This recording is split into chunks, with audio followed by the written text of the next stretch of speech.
This is the story of Bella Guinness, the meat cleaver wielding serial killer of turn of the century Indiana. Hope you enjoy.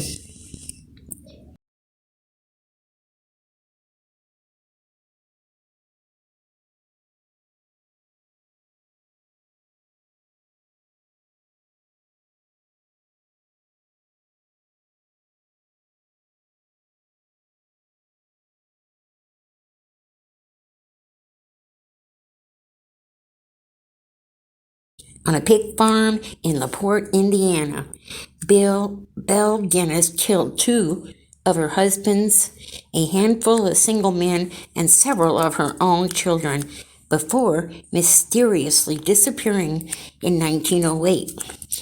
To outsiders, Belle Guinness might have looked like a lonely widow who lived in the American Midwest during the late 19th and early 20th centuries. But in reality, she was a serial killer who murdered at least 14 people, and some estimate that she may have killed as many as 40 victims.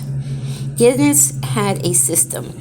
After murdering her two husbands, the Norwegian American woman posted ads in the paper looking for men to invest in her farm. Fellow Norwegian Americans flocked to her property, hoping for a taste of home along with a solid business opportunity. She also posted ads in lovelorn columns to attract wealthy bachelors. YouTube in the early 20th century, Belle Guinness killed scores of men for their money. Not in YouTube. That was a misspoken. To lure her last victims, Guinness wrote, "My heart beats in wild rapture for you. My Andrew, I love you. Come prepared to stay forever." He did, and shortly after he arrived, Guinness killed him and buried him dismembered body in her hog pen, alongside other corpses. Although her farmhouse burned down in April 1908, seemingly with her inside, some believe that Guinness slipped away, perhaps to kill again. Belle Guinness was born Brynhild Paulstatter Storsett on November 11, 1859, in Selbu, Norway. Little is known about her early life, but for one reason or another, Guinness decided to immigrate from Selbu to Chicago in 1881. There, Guinness met her first known victim, her husband, Mads Ditlev Anton Sorensen, whom she married in 1884. Their life together seemed to be marked by tragedy. Guinness and Sorensen opened a candy store, but it soon burned down. They had 4 children together, but 2 allegedly died of acute colitis. Eerily, the symptoms of this disease were quite similar to poisoning. And in 1900, their home burned down. But as was the case with the candy store, Guinness and Sorensen were able to pocket the insurance money. Then, on July 30th, 1900, tragedy struck again. Sorensen died suddenly of a cerebral hemorrhage.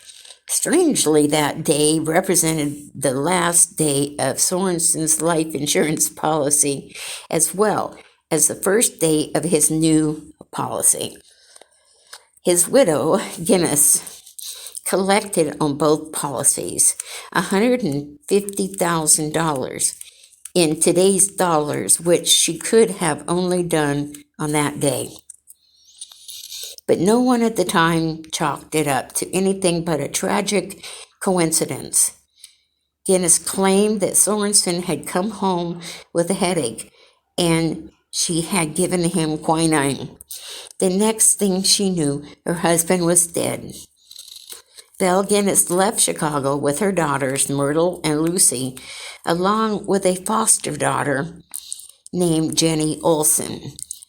Newly flush with cash, Guinness bought a 48-acre farm in LaPorte, Indiana. There, she set about starting her new life.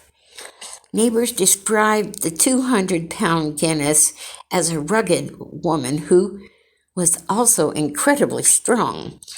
One man who helped her move in later claimed that he saw her lift a 300-pound piano all by herself. "I like music at home," she supposedly said by way of explanation. And before long, the widow Guinness was a widow no longer. In April 1902, she married Peter Guinness. Strangely, tragedy seemed to return to Belle Guinness's doorstep yet again. Peter's infant daughter from a previous relationship died. Then Peter also died.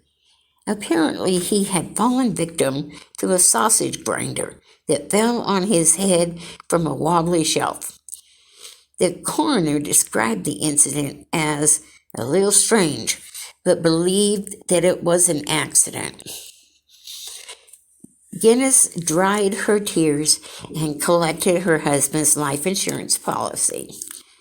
Only one person seemed to be catching on to Guinness's habits: her foster daughter, Jenny Olson.